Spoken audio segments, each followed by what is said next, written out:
já teve a experiência de estar acompanhando um certo programa musical e aquele programa está tocando uma música num certo estilo. E aí, de repente, aquela música termina e começa uma outra música num estilo um tanto diferente.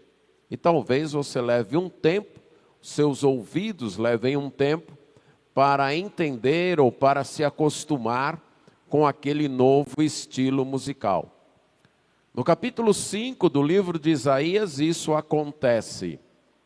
Nós temos, na primeira parte, que foi a pregação de hoje pela manhã, uma canção de amor, que vai do verso 1 ao versículo 7, nesse capítulo 5. Capítulo 5, versos 1 a 7, então nós temos uma canção de amor. Aí a partir do versículo 8 até o 30, é também um estilo poético, só que agora é uma canção de lamento. É uma canção de ais, que era um estilo literário também muito comum naquele povo e muito comum nas Escrituras. Se você tem um certo conhecimento das Escrituras, você percebeu já que até o Senhor Jesus Cristo usou esse estilo literário, um estilo de ais, onde há um certo lamento que é introduzido pela expressão ai, e aí fala de algum tipo de pessoa que está cometendo um certo tipo de pecado. É isso que vai aparecer no livro de Isaías, no capítulo 5, versos 8 a 30. Deus foi rejeitado. E porque Deus e os seus ensinos foram rejeitados, no lugar de uma canção de amor, nós vamos ter um lamento de ais. Como a nação não produziu os frutos esperados, ela teria que experimentar o juízo de Deus, ela teria que ouvir os ais pronunciados por Deus. Vamos ler Isaías capítulo 5, a partir do versículo 8. Diz assim: ai dos que ajuntam casa a casa, reúnem campo a campo, até que não haja mais lugar e ficam como únicos moradores no meio da terra. A meus ouvidos disse o Senhor dos Exércitos: em verdade, muitas casas ficarão desertas, até as grandes e belas, sem moradores. E 10 geiras de vinha não darão mais do que um bato, e um homer cheio de semente não dará mais do que um efa. Ai dos que se levantam pela manhã e seguem a bebedice e continuam até alta noite, até que o vinho os esquente. Liras e harpas, tamborins e flautas e vinho há nos seus banquetes. Porém, não consideram os feitos do Senhor, nem olham para as obras das suas mãos. Portanto, o meu povo será levado cativo por falta de entendimento. Os seus nobres terão fome, e a sua multidão se secará de sede. Por isso a cova aumentou o seu apetite, abriu a sua boca desmesuradamente. Para lá desce a glória de Jerusalém, e o seu tumulto, e o seu ruído, e quem nesse meio folgava? Então a gente se abate, e o homem se avilta, e os olhos dos altivos são humilhados. Mas o Senhor dos exércitos é exaltado em juízo, e Deus, o Santo, é santificado em justiça. Então os cordeiros lá pastarão lá como se no seu pasto, e os nômades se nutrirão dos campos dos ricos lá abandonados. Ai dos que puxam para si a iniquidade com cordas de injustiça, e o pecado como com tirantes de carro. E dizem: apresse-se Deus, leve a cabo a sua obra para que a vejamos. Aproxime-se, manifeste-se o conselho do Santo de Israel para que o conheçamos. Ai dos que ao mal chamam bem, e ao bem mal, que fazem da escuridade luz e da luz escuridade. Põe o amargo por doce e o doce por amargo. Ai dos que são sábios a seus próprios olhos e prudentes em seu próprio conceito. Ai dos que são heróis para beber vinho e valentes para misturar bebida forte, os quais, por suborno, justificam o perverso e ao justo negam justiça. Pelo que, como a língua de fogo consome o restolho, e a erva seca se desfaz pela chama, assim será a sua raiz como podridão, e a sua flor se esvaecerá como pó. Porquanto rejeitaram a lei do Senhor dos Exércitos, e desprezaram a palavra do Santo de Israel. Por isso, se acende a ira do Senhor contra o seu povo contra o qual estende a mão e o fere, de modo que tremem os montes e os seus cadáveres são como monturo no meio das ruas. Com tudo isso, não se aplaca a sua ira, mas ainda está estendida a sua mão. Ele arvorará o estandarte para as nações distantes, e lhe assobiará para que venham das extremidades da terra, e venha apressadamente. Não há entre elas cansado, nem quem tropece, ninguém toscaneja, nem dorme, não se lhe desata o cinto dos seus lombos, nem se lhe rompe das sandálias a correia. As suas flechas são agudas, e todos os seus arcos retesados. As unhas dos seus cavalos dizem-se de pederneira, e as rodas dos seus carros um redemoinho.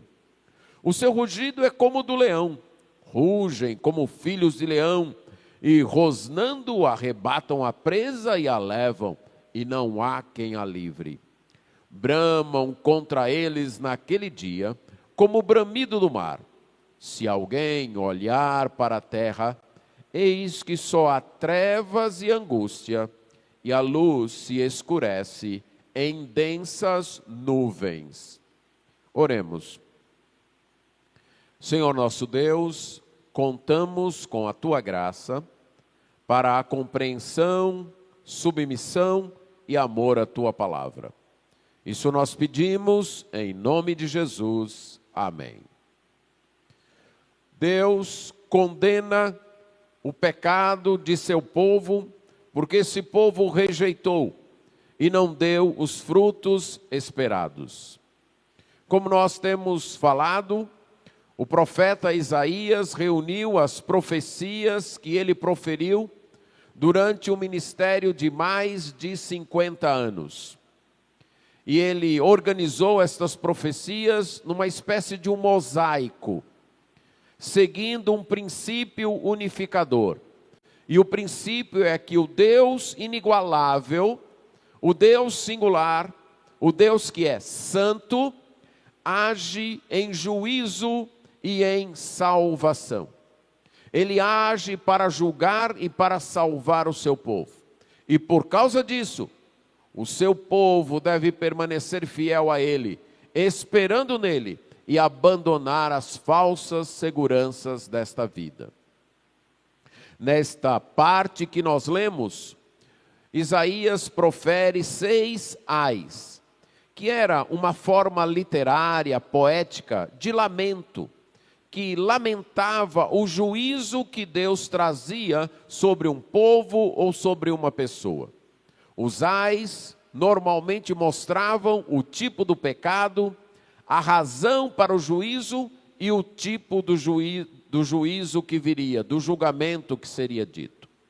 Mas além destes 6 ais, há uma outra expressão que não aparece de forma enfatizada em nossas versões, que poderia ser traduzida como em razão disso.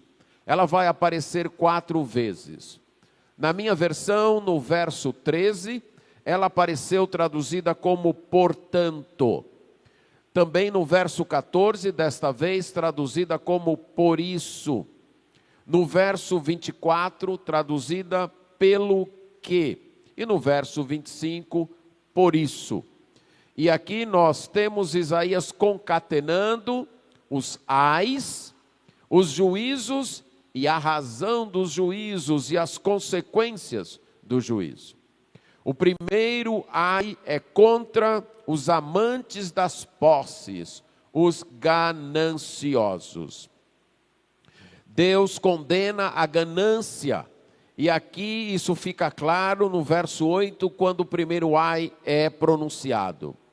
Ai dos que ajuntam casa a casa, reúnem campo a campo, até que não haja mais lugar, e ficam como únicos moradores no meio da terra.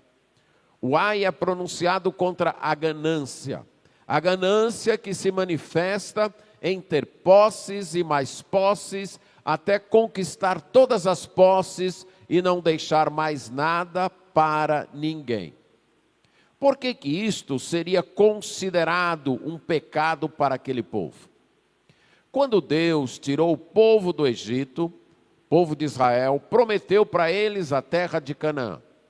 Só que antes de chegarem a Canaã, Deus parou esse povo lá no Monte Sinai e fez uma aliança com eles. Deu as suas instruções, a sua lei. E esta lei, estas instruções abrangiam todos os aspectos da vida. Os aspectos religiosos que dirigiam, que instruíam o povo quanto ao relacionamento com Deus, ao modo de adorar a Deus. Os aspectos familiares que diziam como deveria ser o relacionamento, marido, mulher, filhos. Os aspectos também da saúde, os aspectos sanitários, de como é que o povo deveria se comportar diante das doenças, das enfermidades, das impurezas físicas. Os aspectos dos relacionamentos, como é que eles deveriam se conduzir nos relacionamentos, das posses e da terra. Deus disse que a terra era dele. Lá no livro de Levítico, no capítulo 25, verso 23, nós temos um princípio interessante de Deus para aquele povo. Levítico 25, 23, Deus vai dizer assim: também a terra não se venderá em perpetuidade, porque a terra é minha. Pois vós sois para mim estrangeiros e peregrinos. Então, quando o povo, depois de ouvir essas instruções, chega na terra, Deus distribuiu a terra por unidades familiares. Cada família ganhou um pedaço de terra. E a família era responsável por aquele pedaço de terra por todas as gerações. A família, então, tinha que cuidar daquele pedaço de terra. E não poderia vender aquele pedaço de terra para sempre. Deus estabeleceu uma porção para cada família. Poderia acontecer que, ou por má administração, ou por aspectos situacionais, como uma série de colheitas ruins, que alguém, um dono daquele seu pedaço de terra, ficasse numa situação de dívida e que precisasse vender a sua terra para pagar a sua dívida. Mas a terra não era vendida para sempre. Deus estabeleceu algo chamado Ano do Jubileu, que ocorria a cada 50 anos, quando a terra, então, vendida, voltava para a família de origem. Então, suponha que um certo dono tinha um pedaço de terra, e ele, então, se endividou, e precisou vender esta terra para outra pessoa, para o seu vizinho, para poder pagar a dívida. E agora ele fica trabalhando como empregado naquela terra. A terra já não é mais dele. Mas de fato não era uma venda, era um aluguel. Porque no 50º ano, o ano do jubileu, a terra voltaria para sua família. Suponha que isso aconteceu na metade desse período de 50 anos. Já tinham passado 25 anos desde o último ano do jubileu e agora falta mais 25 anos para o próximo. Então a terra era calculada pelos 25 anos. Era quanto tempo falta para o jubileu? Tantos anos. E cada ano a terra vale quanto? Vale X. Então a gente multiplica por 25 e eu pago para você os 25, a quantia correspondente. Mas quando completarem esses 25 anos, que chegar o próximo ano do jubileu, a terra volta para a sua família. Deus fez isso como um modo de garantir justiça social. Não era para ter latifúndios, nem latifundiários no meio do povo de Israel. Alguém que saía comprando, pronto, agora ele é dono de toda a terra e a terra fica só para a sua família. Não era para acontecer isso. Ele poderia até comprar um bocado de pedaço, mas no ano do jubileu, ele voltaria a ter só o seu pedaço. Só aquela parte que no princípio lhe fora dada por Deus. E Deus dá a razão. Eu sou o dono da terra. A terra não é de vocês, a terra é minha. E eu deixo vocês, e vocês são como peregrinos, como forasteiros nessa terra, como estrangeiros. E eu quero que vocês tenham essa consciência. Além da justiça social, Deus quer plantar na mente daquele povo que nós não somos donos de nada aqui. Que tudo que nós temos aqui, nós temos apenas por algum tempo, não é nosso. Não vamos levar nada. Nós estamos nessa terra como peregrinos, como estrangeiros, tanto aquele que tem uma vastidão de terra, como aquele que só tem terra nas unhas. Quando morrer, nem o que tinha muita, nem o que tinha pouco, vai fazer diferença.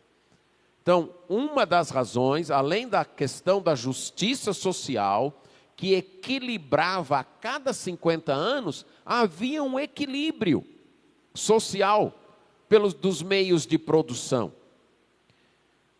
Também Deus queria implantar nas pessoas, combater a ganância, implantar na mente delas que, olha, você pode ter muito, mas não é você que tem. O dono sou eu. Eu estou emprestando para você. Você está tendo como um peregrino. Está tendo para usar por um tempo. E na hora que eu quiser, eu tiro. Havia também um outro princípio. Que a terra era símbolo da aliança daquele povo com Deus. Foi uma herança, um presente de Deus. De modo que vender a terra permanentemente era como quebrar esta aliança, era como romper esta aliança. Um episódio ilustra isso. 1 Reis 23:3 narra quando o rei Acabe queria comprar um pedaço de terra que ele achou bonito para plantar uma vinha, né? Então a gente lembra da história da vinha hoje de manhã. E o rei Acabe achou, puxa vida, esse pedaço de terra aqui de Nabote daria uma vinha que é uma beleza. A terra é fértil, bonita. Eu vou propor para Nabote que eu quero comprar esse pedaço de terra. E Nabote respondeu, eu não posso vender aquilo que é herança dos meus pais, porque vem do Senhor. Eu não posso fazer isso. Eu não posso quebrar isso. Não é nem que eu não queira, não é que eu não posso. A terra, então, era algo que simbolizava a aliança daquele povo com Deus. Então, quando alguém perdia sua terra, era obrigado a vender sua terra, além da perda econômica, financeira, porque a pessoa agora ela não tinha os seus meios de produção. Ela se tornava empregada, à mercê daqueles que tinham terra. E poderia ser que num ano alguém desse trabalho para aquela pessoa, no outro ano outro não desse trabalho, ou o salário desse ano fosse um e o do outro ano. ou no outro ano diferente. Então, para evitar isso, é que Deus plantou, mostrou esse método de que a cada 50 anos as condições sociais se igualavam em cada família, em cada geração, como que recomeçando do zero. Mas além desse fator econômico, social, tinha esse outro, de não trair a herança dada por Deus. Mas a ganância falou mais alto. E o olho cresceu. E aí, alguém comprou um pedaço de terra, já tinha o seu pedaço de terra, aquele ali entrou em dificuldade, ele comprou, e nada de ano de jubileu devolver coisa nenhuma. Eu comprei e foi para sempre, é minha terra. Aquele outro ali também, pronto, eu compro também. Saiu comprando terra. Quanto mais terra, mais segurança para mim, mais segurança para os meus filhos. Quanto mais propriedade, quanto mais casa, melhor. Eu tenho mais garantias, eu estou mais seguro. Agora, Isaías diz, não é bem assim. O Senhor disse algo aos meus ouvidos, que as casas vão ficar desertas. Até as casas grandes, bonitas, belas, elas vão ficar sem moradores. É como se Deus dissesse, se você, falando para o povo daquele tempo, se você está achando que tendo imóveis, agora você está garantido, agora eu fiz minha aposentadoria, eu já tenho um bom tanto de casas, já consigo alugar estas casas, agora eu posso ficar tranquilo, eu já tenho dinheiro suficiente para garantir o estudo dos meus filhos, a minha saúde, a saúde da minha família, agora eu não preciso ter mais preocupação. Não é assim.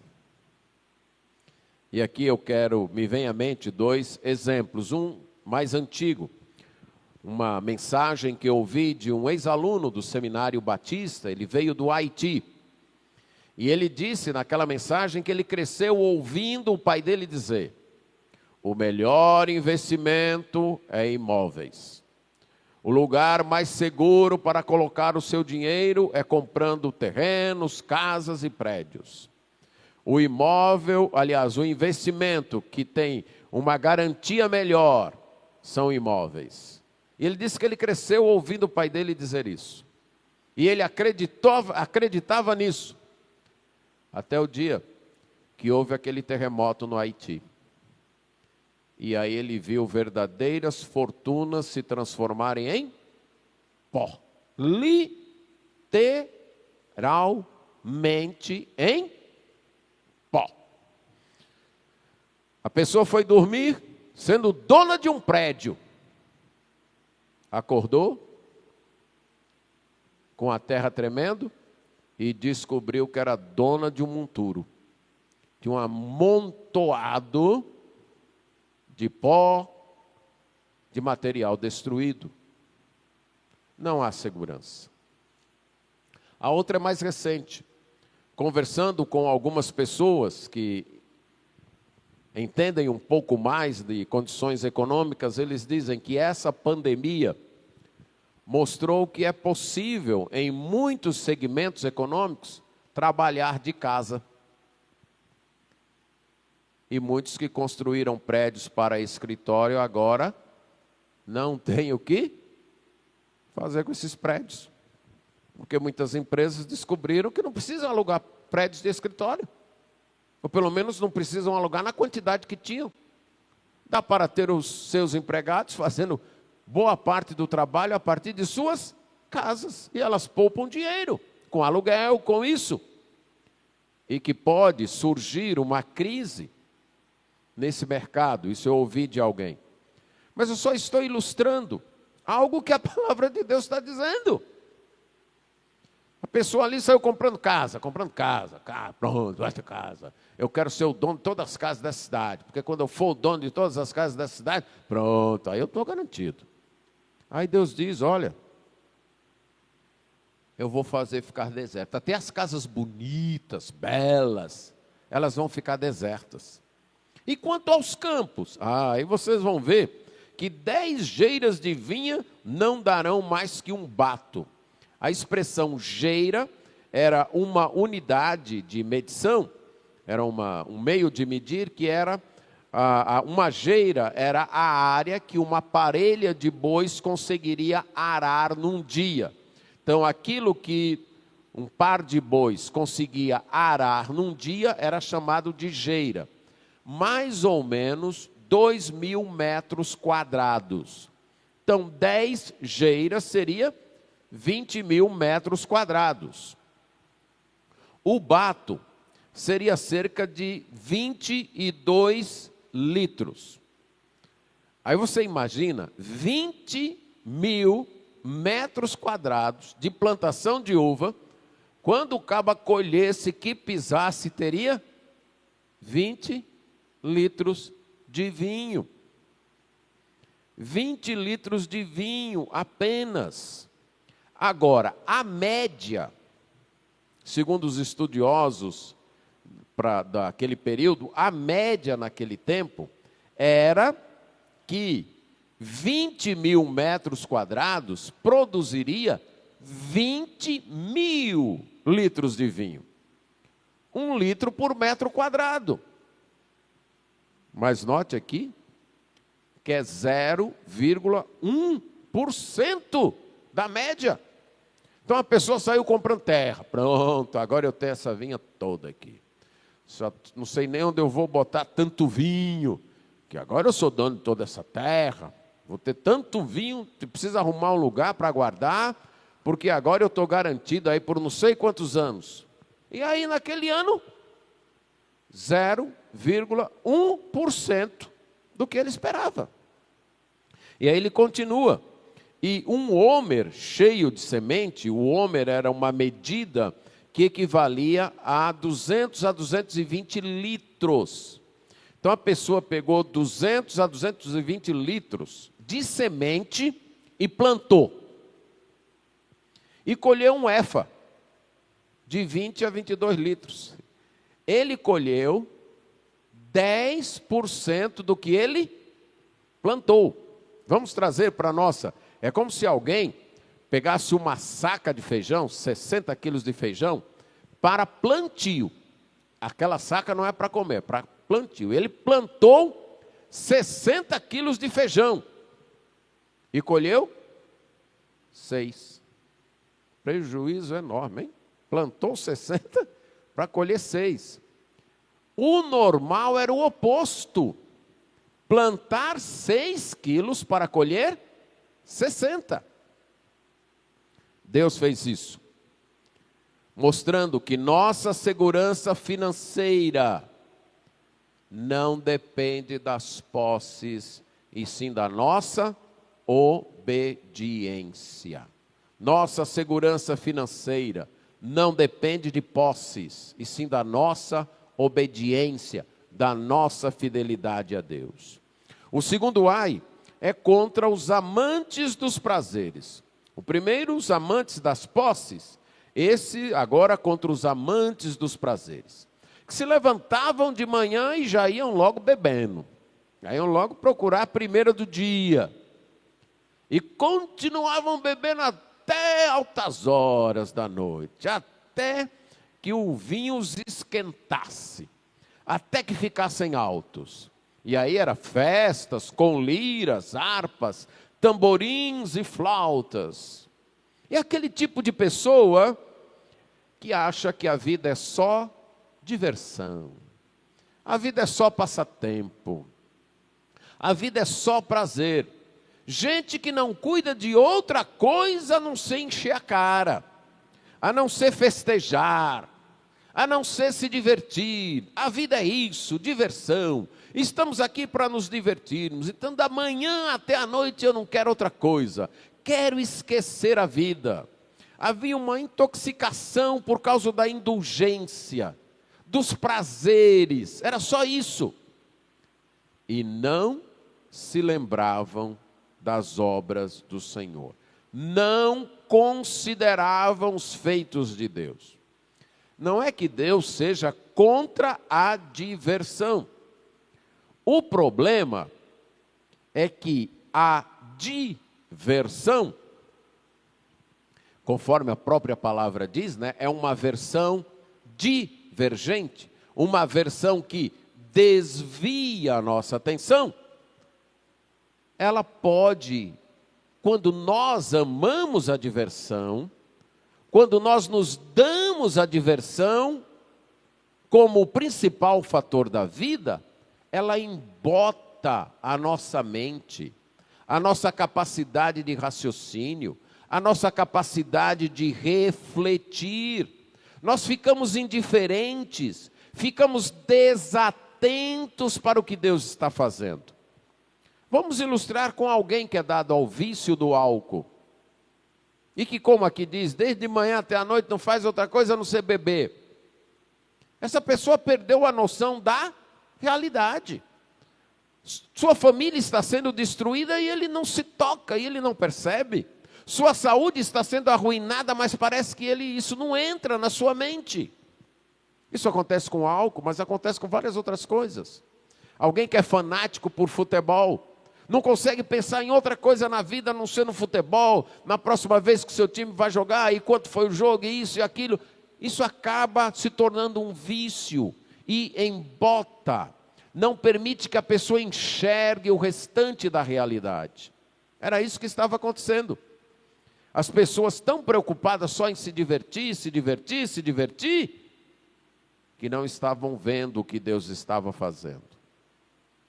Eu creio que o hino Distantes de Deus, do irmão Paulo César, do Grupo Logos, capta essa atitude. Ele diz assim: para cada lado que vou, onde meus olhos alcançam, vejo pessoas que vão e que vêm sem Jesus, tão envolvidas com a vida, mas tão distantes de Deus, provando um velho conforto sutil, que deixa o tempo passar e engana homens sabidos, tão envolvidos com as coisas daqui, sem sentirem que há mais valor no eterno, que só é feliz quem tem Deus, que é bem melhor construir lá no céu. Esses dois primeiros ais, do amor às posses e do amor aos prazeres, é isso. É achar que a vida é só isso aqui. Que a vida é só essa. Que isso é o que vale na vida. Qual seria a consequência disso?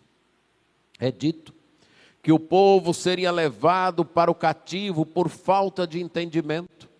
A preocupação com as posses, com os bens e com os prazeres não deixou aquele povo pensar, raciocinar, refletir. E por lhes faltar o entendimento, eles iriam para o cativeiro. Teriam fome e sede. Aquilo que eles mais amaram, posses e prazeres, faltaria. Ficariam insatisfeitos. Por mais que tivessem, não lhes serviria. Mas o mundo dos mortos, a cova, abriria a sua boca, o seu apetite como uma fera faminta, para devorar toda a alegria vã. Temos aqui 3 famintos, e que só um se dá bem. O primeiro era o faminto das posses. O outro era o faminto dos prazeres. E a morte faminta de vidas. E quem ganhou foi a morte, a faminta de vidas. Ela abriu sua boca, escancarou a sua boca e saiu engolindo tanto os famintos de posses como o faminto de prazeres. O apetite desenfreado pelas posses, o apetite desenfreado pelos prazeres, cegou os olhos deles para perceberem que havia mais alguém com apetite desenfreado ali, e que era a morte, e que os levaria. E no final, só esse apetite foi satisfeito. O final seria de humilhação. A gente se abate, o homem se avilta, os olhos dos altivos são humilhados. Aqueles olhos que cobiçaram posses, aqueles olhos que cobiçaram prazeres, têm que se fechar. Não podem mais cobiçar. Mas o Senhor é o exaltado naquele dia. O Senhor é o santificado em justiça naquele dia. E o lugar das posses e dos prazeres seriam ocupados por animais que pastariam, por estrangeiros que desfrutariam das riquezas deixadas. Deus condenou a ganância, a fome por posses e a fome por prazeres, a ganância e a indulgência. Esta vida é mais do que posses e é mais do que prazeres. Esta vida só vale a pena quando Deus for a nossa posse e quando Deus for o nosso prazer. Todas as outras posses só têm sentido quando Deus é nosso tesouro maior. Todos os outros prazeres só valem a pena quando Deus é nosso prazer maior. Mas Deus condena também os impenitentes, arrogantes e desavergonhados. O próximo ai é contra aqueles que puxam os pecados para si. A ideia é de gente amarrada em pecado.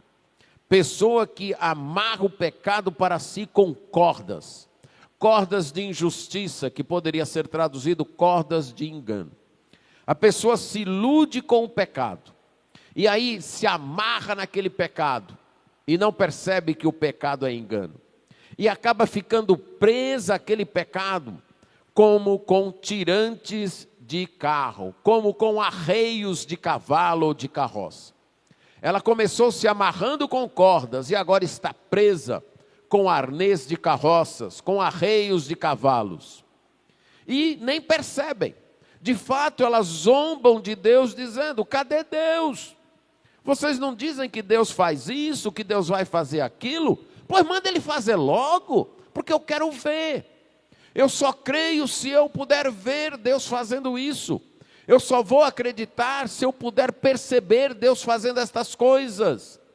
Estão exigindo a ação de Deus, exigindo provas de Deus. Mas de fato o que elas querem é desculpas, porque estão amarradas aos seus pecados. Tem aqueles pecados e diz: eu não consigo viver sem isso. Tem os seus pecados, mas não conseguem abrir mão deles. Querem se manter amarradas e atadas a esses pecados. Pelo menos até Deus me dar uma prova. Pelo menos até Deus aparecer. Pelo menos até Deus fazer alguma coisa.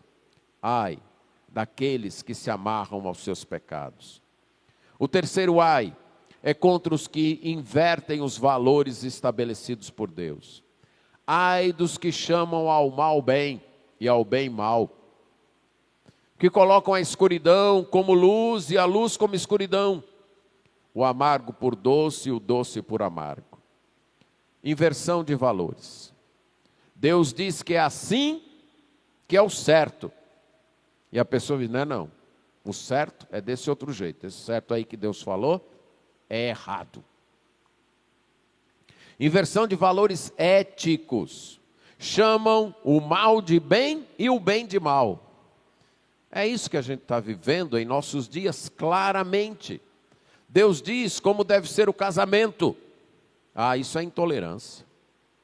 Isso é ignorância. Não é desse jeito não, é desse outro jeito. Esse jeito aí é errado. Deus diz como devem ser os negócios. Não é desse jeito não. Esse jeito está errado. É do outro. E assim vai. Deus diz como devem ser os relacionamentos. A criação de filhos. E a sociedade diz: não é desse jeito não. Isso é intolerância. Isso é medievalismo. Isso não é modernidade. Inversão dos valores morais. Inversão dos valores do conhecimento, da epistemologia, da verdade e mentira. Então, aquilo que é escuro chamam de luz, e a luz chamam de escuro. A ideia é: o que é verdade chamam de mentira. E o que é mentira dizem que é verdade. Se a Bíblia diz que o homem surgiu de uma determinada maneira, é mentira. É desse outro jeito aqui, não é desse jeito aí não.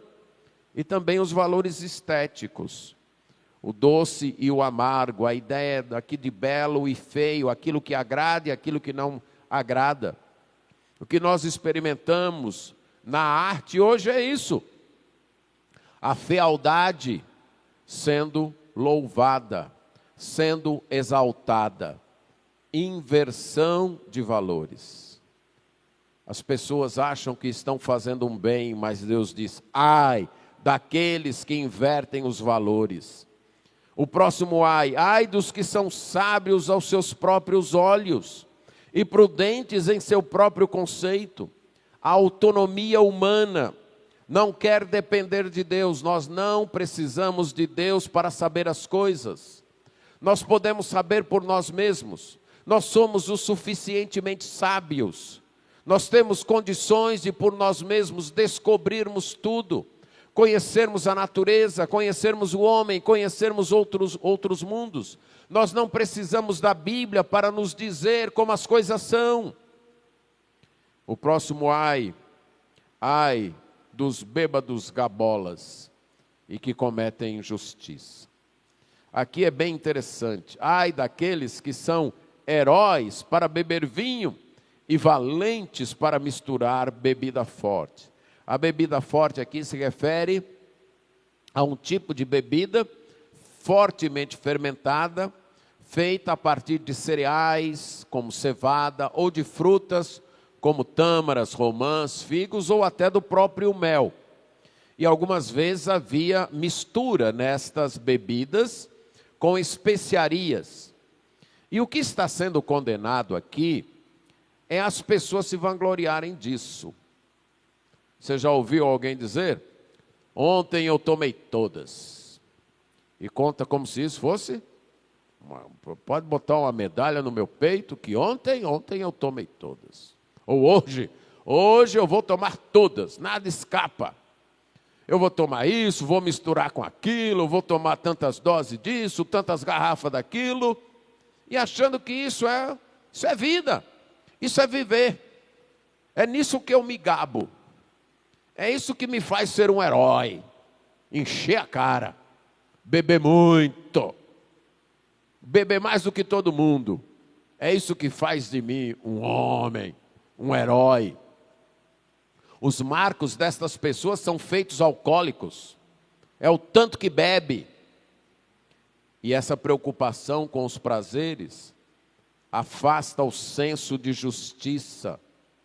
Eles acabam recebendo suborno, recebendo peitas, para inverter a justiça, para justificar o perverso e condenar o justo. Esses são os últimos 4 ais. E agora ele vai descrever o juízo.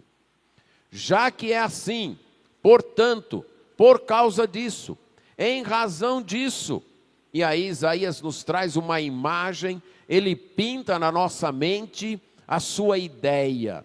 Imagine aí o restolho. O restolho era o que restava do cereal depois de debulhado. Então, colheu-se o cereal, debulhou, pegou-se o grão, guardou, o que ficou é o restolho. Imagine uma língua de fogo num restolho. O que acontece? Quanto tempo dura um restolho depois de uma língua de fogo passar por ele? Nada, questão de minutos se acaba. Aí ele diz, imagine aí a erva seca. Imagine aqui no nosso verão, na nossa seca, um campo todo seco. E alguém deixa cair uma cinza de cigarro acesa naquele campo. O que acontece? O incêndio se propaga. É como que Isaías, imagine isso aí. É isso que vai acontecer. O que vocês são com esses feitos heróicos de beber tanto, de aceitar suborno para fazer injustiça, de ter aí tudo isso que vocês têm, de mudar as coisas, inverter o certo e o errado, o amargo e o doce, a verdade e a mentira, de se achar muito sábio, tudo isso é palha. Basta uma língua de fogo para destruir tudo. A raiz, aquilo que você acha que sustenta você, não passa de podridão. E a flor, aquilo que você acha que embeleza a sua vida, é pó, que logo se acaba. E por que vem esse juízo? Aí ele diz: porque rejeitaram a lei do Senhor e a palavra do Santo de Israel desprezaram. Não quiseram o certo de Deus, não quiseram a verdade de Deus, não quiseram os padrões de beleza de Deus. Se julgaram sábios aos seus próprios olhos e rejeitaram isso. Por causa disso, por terem desprezado, tratado aquilo que é de Deus como coisa de menos valor, como algo que não merece a atenção e o apreço, com desdém, com pouco caso.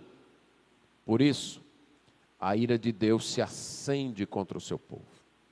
E aqui Isaías usa uma outra imagem, e ele estende a sua mão para bater, para ferir.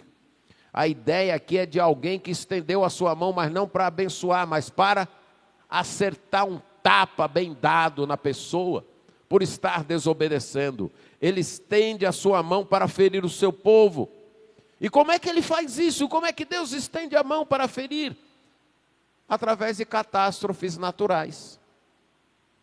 Através de um terremoto, por exemplo, como ele descreve aqui. Por isso os montes tremem. E aqui ele nos descreve um terremoto que causou uma mortandade tal que não foi possível sepultar todo mundo. Matou muita gente, não deu tempo sair sepultando. De modo que os cadáveres viraram monturo. Os cadáveres viraram carniça no meio da rua. Foi a mão de Deus que veio, porque desprezaram a palavra do Senhor.